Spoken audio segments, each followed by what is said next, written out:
Realisht ne këtë statistika I kemi biseduar me inspektoratin e punës dhe në fakt ata e pranojnë që shifrat tona në një farë forme janë të sakta, po ndryshimi është ky.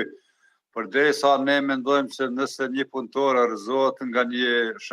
një godin në ndërtim e sipër dhe ai nuk vdes në vend punishte, po vdes në ÇKU ose kudo që tjetër, ata e llogarisën se ky punëtor nuk ka dhe nuk llogaritet si punëtor që ka vdek në vendin e tyre të punës,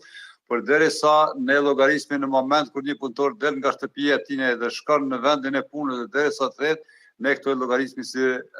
vdekje në vendin e tyre të punës. Për ndryshe është shumë normal nëse nuk e dija mund shihet ajo, ne kemi të gjitha të dhënat e secili punëtor veç e veç, pothuajse me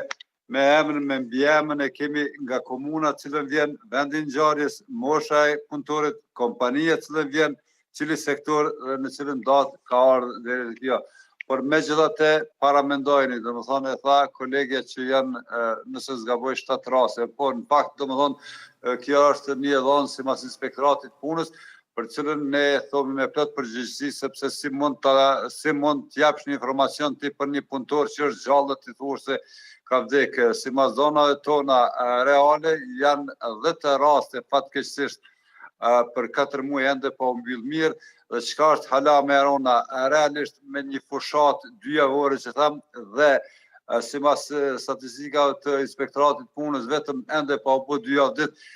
kanë qenë të obliguar që të mbyllin mbi 100 kompani sepse nuk I kanë pas kushtet e punës, që është ne pajtohemi që kanë pas kushtet e punës, por paramendojeni ju nëse zgjat kjo fushat, dhe më thonë hulumtuese e inspektorëve të punës, nëse vetëm zgjat për një muaj ditë, sigurisht se mbi 60% kompanive po dalin që ato nuk kanë kushte jashtëmbushme për punëtor të sektorit privat Kosovës. Në cilin sektor ka më shumë viktima sipas statistikave që I keni? Thatë që I keni në detaje dënat e së cilës viktim? Ne që nga viti 2010 I kemi në detaje për secilin e rast ku ka ndodhur, si ka ndodhur, nga vjen ky punëtor, mosha e punëtorit, a është nga ndërtimtaria apo është ndonjë profili tjetër që do të thotë janë të dhënat digjitale të cilat I kemi dhe me këtë nuk kemi çka bisedojmë për këtë çështje. Hala më haron po them nga ajo sepse të vdesin ta marrim në vitin 2025 32 punëtorë në sektorin privat të Kosovës dhe të mos merret as iniciativë për mbrojtjen e tyre, por në anën tjetër të mos merret as iniciativë sepse kryesisht ata punëtorë janë punëtorë të varfër që s'pakut mos ketë një buxhet që I kemi thënë na që këtë buxhet ta mbaj qeveria e Kosovës të intervenoj,